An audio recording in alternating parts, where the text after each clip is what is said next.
श्री स्वामी समर्थ. जे करती दांभिक भक्ती तयावरी स्वामी कृपा न करती. सद्भावे जे ओवाळती त्यावरी होती कृपाळुवा. किती सुंदर ओवी स्वामींनी आपल्या स्वामी चरित्रामध्ये सांगितले आहे. जे लोकांना दाखवण्यासाठी दांभिक भक्ती करतात त्यांच्यावरती मी कधीच कृपा करत नाही.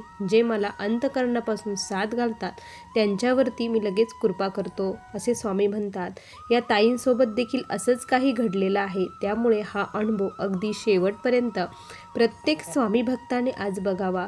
चला तर मग ताईंच्या शब्दात या सुंदर अशा अनुभवाला सुरुवात करूया. तत्पूर्वी तुम्ही जर आपल्या चॅनलवरती नवीन असाल तर सबस्क्राईब करायला विसरू नका, कारण असेच रोज स्वामी आईंचे नवीन नवीन अनुभव या चॅनलवरती येत असतात.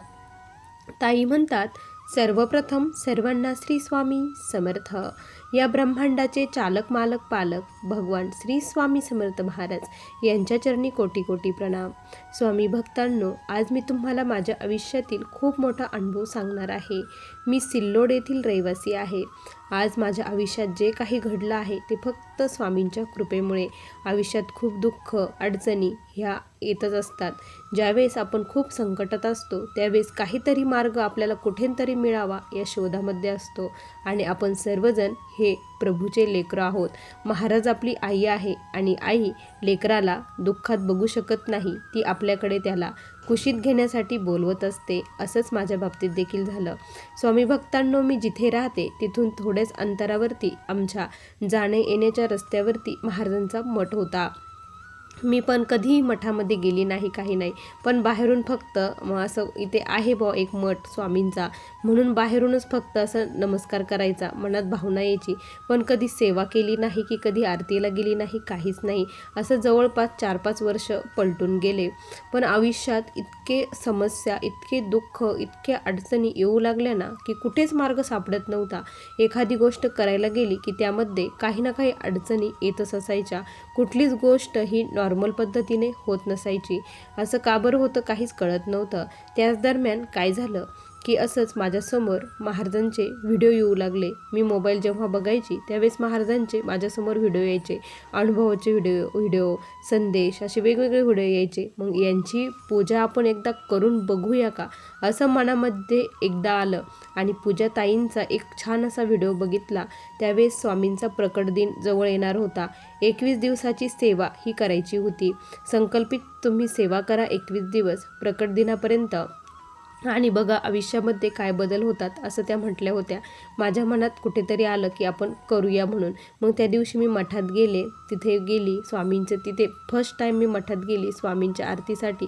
आरती वगैरे केली आणि नवीन असल्यामुळे काही एक माहीत नव्हतं कसं करायचं काय. आणि त्यानंतर स्वामींची सेवाविषयी काहीच माहीत नव्हतं. तर ताई म्हटल्या, इथे स्वामींचं चरित्र वगैरे मिळतं स्टॉलवरती, तुम्ही माळ स्वामी चरित्र घेऊन जा आणि 3 अध्याय वाचायला सुरुवात करा असं ताई म्हटल्या. आणि मग मी तिथेच माळ वगैरे घेतली. पण माझ्याकडे स्वामींचा फोटो मूर्ती वगैरे काही एक नव्हतं आणि मी त्या दिवशी तिथे शिल्लक नव्हते म्हणून फोटो घेतला नाही. मग घरी आले तशीच मी मानसपूजा करू लागले. त्यानंतर काय झालं की स्वामींचं म्हणून मी एक सुपारी तिथे स्थापन केली. हे स्वामी आहे, सुपारी स्थापन केली आणि त्याच्यातच स्वामींना बघू लागली. त्यानंतर सेवा ही सुरू झाली. महाराजांची माळ वगैरे घेणे, 3 अध्याय वाचणे, तारक मंत्र मी मोबाईलमध्ये लावून देऊ लागली, अशी सेवा करू लागली. हळूहळू जवळपास 21 दिवसाच्या आतमध्येच त्या सुपारीमध्ये मला महाराजांची प्रतिमा दिसायची. महाराज त्याच्यात आहे असं मला वाटायचं. त्यावेळेस मला अशा अंगावरती थरारून शहारा यायचा की महाराज याच्यात आहे, मला हे दिसल्यासारखं मलाच भास होतो का असं वाटायचं. इतरांना दाखवलं तर ते कोणाला दिसत नसायचं. मी जेव्हा तिथे बसायची पूजेसाठी त्या सुपारीकडे बघायची त्याच्यात मला महाराज दिसल्यासारखं वाटायचं. त्यावेळेस मला खूप असं बरं वाटायचं की माझी सेवा स्वामींपर्यंत पोचत आहे. माझी खूप इच्छा होती की आता स्वामींची जी मूर्ती आहे ती अक्कलकोटवरून आपण घेऊन येऊया म्हणून. इथे कुठेच घ्यायची नाही. एकदा असंच मी पूजेचं सामान आणण्यासाठी अगरबत्ती वगैरे दुकानामध्ये गेली. तिथे गेल्यानंतर महाराजांच्या इथं वेगवेगळ्या मूर्त्या होत्या. एक मूर्ती अशी होती, ती महाराजांची मूर्ती अशी हसरी होती आणि खूप करुणामय होती. खूप छान बघायची आणि हसल्यासारखं वाटायची. स्वामी माझ्याकडे बघत आहे आणि हसत आहे असं मला त्याच्यातून वाटत होतं. पण तरीही मी त्या दिवशी ती मूर्ती घेतली नाही, कारण मला अक्कलकोटवरून ती मूर्ती आणायची होती. घरी आले, पण घरी आल्यानंतर 2-3 दिवस झाले. 2-3 दिवस ती मूर्ती माझ्या डोळ्यासमोरून जातच नव्हती. डोळे झाकले की मला ती मूर्ती दिसायची. खूप छान वाटायचं, मनाला समाधान वाटायचं. मग मी ठरवलं ती मूर्ती आपण घरी घेऊन येऊया. म्हणून मी गुरुवारी गेली आणि ती मूर्ती आहे की नाही असंही खूप भीती वाटत होती. गेली असेल की काय, असेल का, तीच असेल का. तर तिथे गेली तर बाकीच्या मूर्त्या ह्या 2-3 मूर्त्या गेल्या होत्या, पण जी मूर्ती मला आवडली होती ती मूर्ती तिथे तशीच होती. मग मी ती मूर्ती घेतली आणि घरी आली. घरी आल्यानंतर स्वामींचं स्वागत वगैरे केले. आता कशी पूजा करायची मूर्तीची तेही मला माहीत नव्हतं. मग व्हिडिओ सर्च केले. मग षोडोपचारे पूजा अशी करतात, स्वामींची प्राणप्रतिष्ठा कशी करतात ते सर्व काही बघितलं. गुरुवारी स्वामींच्या मूर्तीवरती अभिषेक वगैरे केला. पुरुष सूक्ताने पंचोक्षरे पूजा केली. पंचामृताने अभिषेक घातला आणि स्वामींची तिथे मूर्तीची स्थापना केली. त्या दिवसापासून घरामध्ये एक चैतन्याचं वातावरण निर्माण झालं असं वाटायचं. आणि ज्या सुपारीमध्ये महाराज मला दिसत होते ती सुपारी देखील मी तिथेच ठेवली, कारण त्यामध्ये माझी पहिल्यांदी सेवा ही सुरू झालेली होती. त्यामुळे त्या सुपारीचं मी विसर्जन केलं नाही. त्यानंतर असंच मग मी म्हटलं अडचणी खूप होत्या, काय सेवा करावी, काय सेवा करावी काहीच कळत नव्हतं. तर म्हटलं आपल्याकडं सारामृताचं पुस्तक आहे, तर आपण 108 संकल्पित पारायण करूया असं मनामध्ये आलं. म्हणून मी संकल्प घेतला स्वामींसमोर की 108 पारायण करीन. तोपर्यंत माझी ही जी इच्छा आहे ती तुम्ही पूर्ण करा असं स्वामींना म्हटलं. आणि हे जे काही आहे ते तुम्हीच माझ्याकडून करून घ्या असं स्वामींना कळकळून विनंती केली. त्यानंतर माझे पारायण हे सुरू झाले. रोज एक पारायण मी करू लागले, कारण मुलांमुळे मला फार काही वेळ मिळत नसायचा. घरच्यांचंही सर्व करायचं आणि मुलांचंही करायचं, त्यांचे टिफिन, शाळेचा वेळ सर्व काही बघून मला सर्व काही करायचं होतं. त्यानंतर स्वामी भक्तांनो, हळूहळू काय झालं की असंच करता करता एक दिवस माझं असंच यूट्यूबला व्हिडिओ बघितले आणि मला असं मनामध्ये आलं की महाराज किती छान छान प्रचिती देतात, सर्वांशी बोलतात, भेटतात, हे करतात, आणि माझी सेवा स्वामींपर्यंत पोचते की नाही हे मला कसं कळणार. स्वामी तुम्ही माझी सेवा ऐकता का, तुमच्यापर्यंत पोचते का, पोचत असेल तर मला काहीतरी प्रचिती द्या असं मी स्वामींना सहज बोलली. असं काही नव्हतं, पण असं सहज बोलून गेली. त्यानंतर दुसऱ्या दिवशी मी पुन्हा एकदा पूजा वगैरे केली आणि माझी एक सवय होती की पूजा झाल्यानंतर थोडीशी साखर आणि पाणी मी स्वामींना ठेवत होती. त्या दिवशी मी ते ठेवलं आणि खूप वेळ ते तिथंच राहायचं. ज्यावेळेस मी जेवण करायची दुपारी त्यावेळेस ते पाणी मी घेत असायची. त्या दिवशी ते पाणी मी ग्लास भरून ठेवलेला होता. ते पाणी जवळपास ग्लासमध्ये थोडंसंच पाणी शिल्लक होतं, पूर्ण ग्लास रिकामा झालेला होता. मला वाटलं की मुलं गेले असतील, मुलांनी पिलं असेल. मुलांना विचारलं या ग्लासमधलं पाणी कोणी पिलं, खरं खरं सांगा. तर म्हटले आई आम्ही नाही पिलो, आम्ही कधी तिथे जातही नाही आणि हातही लावत नाही. सर्वांना विचारलं घरातील, सर्वजण म्हटले कोणीच पिलं नाही. त्यावेळेस कळालं की मी काल स्वामींना म्हटली होती काहीतरी प्रचिती द्या, तर स्वामींनी ही प्रचिती दिली. मग मला खूप आनंद झाला की स्वामी माझी सेवा स्वामींपर्यंत पोचत आहे, म्हणजे मी योग्य दिशेने चालत आहे. मग मला खूप उत्साह आला आणि मी आणखी ज्याच्यामध्ये मनापासून स्वामींची सेवा करू लागली. त्यामध्ये काय झालं, हे एक दिवस असंच मग मी मठामध्ये गेली होती. मठामध्ये गेली आणि तिथे गेल्यानंतर मी स्वामींचं दर्शन वगैरे घेतलं, आरती वगैरे झाली आणि बाहेर निघत होती. त्यावेळेस स्वामींच्या पायरीवरती मला एक गोटी दिसली. निळा कलर होता ती गोटी. मी काय केलं, म्हटलं याच्यावरती पाय घसरून कोणीही पडेल म्हणून ती गोटी घेतली आणि एका कोपऱ्यामध्ये अशी तिकडे बाजूला सरकून दिली आणि मग मी घरी निघून गेली. त्यानंतर 2-3 दिवसांनी काय झालं की एक व्हिडिओ माझ्यासमोर आला. तो अनुभव होता त्या ताईंचा. ताईंनी सांगितलं की महाराजांनी मला आशीर्वाद रूपाने एक गोटी दिली आणि त्यानंतर माझं आयुष्य हे बदलून गेलं. ते ऐकल्यानंतर मला खूप असं हे झालं की मलाही भेटलं होतं आणि मी तर ते तिथंच सोडून आले. मी नवीन असल्यामुळे काही संकेत वगैरे काही कळत नव्हते. मग मी पुन्हा धावत पळत तिथे गेली. सर्वत्र ती गोटी सापडली, पण ती मला कुठेही सापडली नाही. कुठे गेली काय मला काहीच माहिती नाही. मी खूप नाराज झाले, खूप रडली स्वामींपुढे की मला कळालं नाही तुमचा आशीर्वाद होता होता, तुम्ही मला दिलं होतं, पण मी आता काय करू, मला ती पाहिजे आहे, मला द्या. असं जवळपास मी रोज स्वामींना म्हणत होती. 15 दिवसाचा काल हा पलटून गेला आणि मी स्वामींकडे तेच हट्ट धरला होता की मला द्या म्हणून, पण स्वामी काही मला ते देत नव्हते. मग मी पूर्णपणे 15 दिवस झाल्यानंतर मी मागणं सोडूनच दिलं स्वामींकडे. त्यानंतर एक दिवस असंच मी काय झालं की बाजारात गेली, बाजार वगैरे झाला आणि तिथून निघणार तर गाडीपाशी मला एक गोटी दिसली आणि जशी ती मठामध्ये होती सेम गोटी ती तशीच होती. ती दिसल्यानंतर मला प्रचंड आनंद झाला. मी ताबडतोब ती गोटी उचलली. त्यानंतर उचलल्यानंतर हातात घेतली, बघितलं आणि स्वामी तुम्ही मला दिली, तुमचा आशीर्वाद दिला, मी खूप भरून पावले असं स्वामींना म्हटले. ती गोटी लगेच पर्समध्ये टाकली, घरी आल्यानंतर स्वामींपुढे ती गोटी देव्हाऱ्यामध्ये ठेवली आणि त्या दिवशी माझं इतकं मोठं काम झालं की जे काम आमचं 2 वर्षापासून थांबलेलं होतं, ते काम होत नव्हतं, त्याच्यासाठी मी संकल्पित हे पारायण करत होते, ते मोठं काम त्या दिवशी आमचं झालं. कारण आमचे एका जणाकडे 1.5 लाख रुपये हे गुंतलेले होते आणि तो देतच नव्हता. खूप दिवसापासून आम्ही काढण्याचा प्रयत्न करत होतो आणि ते पैसे आम्हाला त्या दिवशी मिळाले.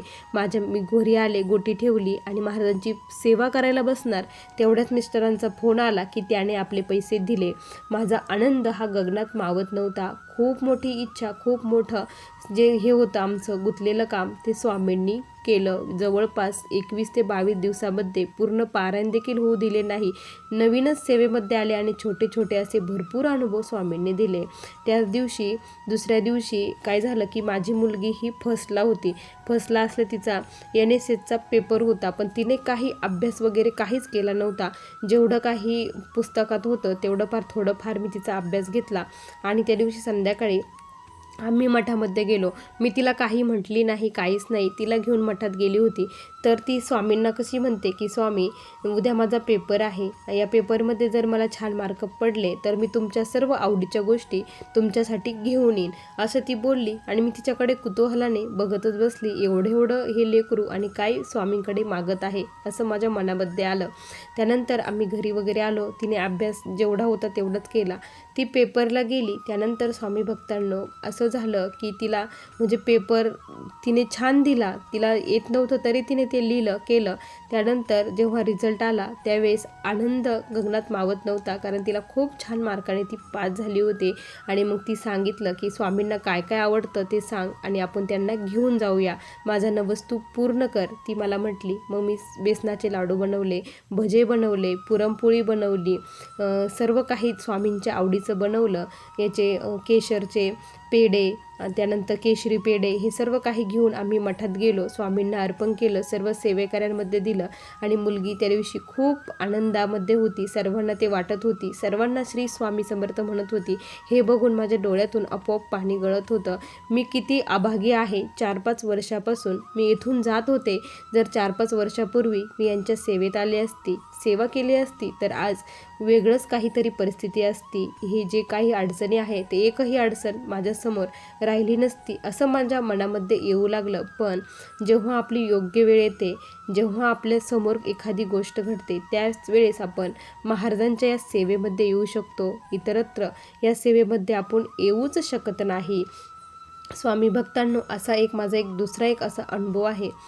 माझी एक चुलत बहीण आहे आणि ती अचानकच आजारी पडली आणि आमचे म्हणजे कॉन्टॅक्ट असायचेच. मी सेवेत येऊन जवळपास 1 वर्ष झालं असेल, पण मला हे अनुभव आल्यामुळे मी खूप सेवा करत होती.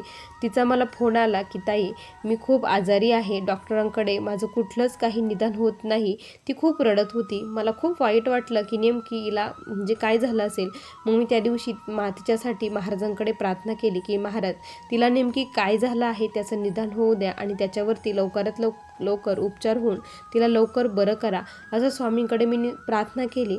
दुसऱ्या दिवशी ते हॉस्पिटलला गेले. संध्याकाळी मला फोन आला की ताई आम्ही आज सर्व काही चेकअप केलं पूर्ण बॉडीचं, तर त्याच्यामध्ये कळालं आहे की माझे जे किडनी आहे त्या किडनीला एक गाठ आली आहे आणि जिथून आपल्या बॉडीला त्या किडनीतून रक्त सप्लाय होतो ती नस माझी दबलेली आहे असं डॉक्टरांनी सांगितलं आणि एखाद्या वेळेस ती गाठ कॅन्सरची देखील असू शकतं, त्याचं ताबडतोब ऑपरेशन करावं लागेल असं डॉक्टरांनी सांगितलं आहे. मला खूप भीती वाटत आहे कारण तिच्या खूप छोटे मुलं होते, एक 2 वर्षाचा आणि एक 5 वर्षाचं.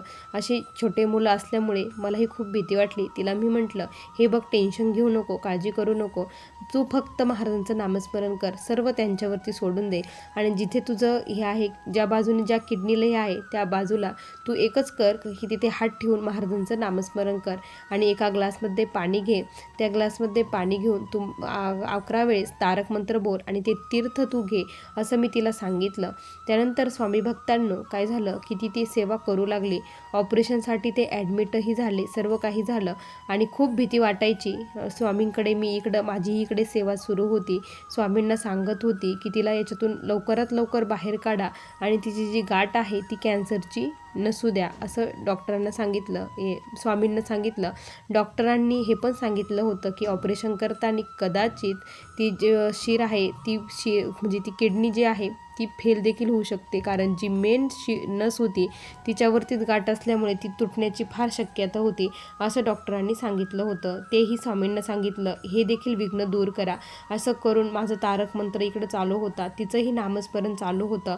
त्यानंतर डॉक्टरांनी जेव्हा ऑपरेशनसाठी ते ओपन केल्यानंतर डॉक्टर देखील हैराण झाले. त्यांनी ऑपरेशन वगैरे सक्सेसफुल झालं असं सांगितलं, बाहेर आले, ऑपरेशन व्यवस्थित झालं. पण डॉक्टर म्हटले खूप मोठं आश्चर्य झालं आहे कारण जेव्हा सोनोग्राफीमध्ये आम्ही ते सगळं बघितलं त्यावेळेस ती गाठ ज्या मेन शिरेला होती ऑपरेशन करताना ती गाठ त्या शिरेला नसून दुसऱ्या शिरेला निघली. हे खूप मोठं चमत्कार झाल्यासारखं आम्हाला वाटतं म्हणे. असं ऐकल्यानंतर मलाही वाटलं की अशक्य ही शक्य करतील स्वामी, हे स्वामींनी शक्य केलं. त्यानंतर आणखी एक असा चमत्कार झाला की ती गाठ जेव्हा चेकअपसाठी पाठवण्यात आली, दुसऱ्या दिवशी त्या गाठीचा रिपोर्ट आला. त्यामध्ये कळालं की ती नॉर्मल गाठ आहे, कॅन्सरची गाठ नाही. म्हणजे मी अंतःकरणापासून स्वामींना त्या दिवशी साथ घातली होती, तिच्यासाठी प्रार्थना केली होती आणि तिने देखील महाराजांची खूप मनापासून त्या काळामध्ये 15 दिवसच फक्त महाराजांची खूप मनापासून सेवा केली, महाराजांचं नाव घेतलं आणि तिच्या आयुष्यातील खूप मोठं दुःख हे थांबलं. त्यानंतर ती जेव्हा बरी होऊन घरी आली त्यानंतर ती देखील खूप निस्सीम स्वामींची भक्त बनली, ती स्वामींची सेवा करू लागली.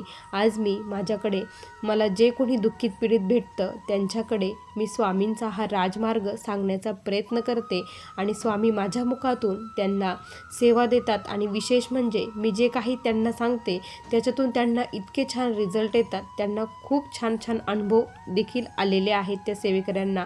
आत्तापर्यंत स्वामींनी माझ्याकडून जवळपास 15 ते 20 सेवेकरी हे घडून घेतले आणि ते सेवेकऱ्यांना खूप छान अनुभव दिले. म्हणजे महाराज हे भक्त वत्सल आहे. आपल्या भक्तांनी जे काही त्याच्या मुखातून बोललं ते खरं करण्याची ताकद फक्त स्वामींमध्ये असते. त्यामुळे लोकांना हे रिझल्ट येत असतात कारण भक्तांनी सांगितलं म्हणजे स्वामींनी सांगितलं हा विश्वास पाहिजे आणि खूप विश्वासाने जर सेवा केली खरंच आपल्याला अनुभव येतात म्हणजे येतात. जो करील सेवा त्याला मिळेल मेवा या उक्तीप्रमाणे जिथे चमत्कार असतो तिथे नमस्कार असतो ह्या म्हणायला हरकत नाही. आपल्या आयुष्यात देखील असेच चमत्कार स्वामी महाराज करो हीच स्वामींच्या चरणी प्रार्थना करते आणि मला आलेले हे असे स्वामींचे दिव्य अनुभव होते. श्री स्वामी समर्थ. बघा स्वामी भक्तांनो, किती सुंदर अनुभव आहे या ताईंचे. तुम्हाला हे अनुभव कसे वाटले नक्की कमेंटमध्ये कळवा. पुन्हा भेटूया अशा सुंदर अनुभवासोबत. तोपर्यंत सर्व स्वामी भक्तांना श्री स्वामी समर्थ. जय जय स्वामी समर्थ. श्री गुरुदेव दत्त.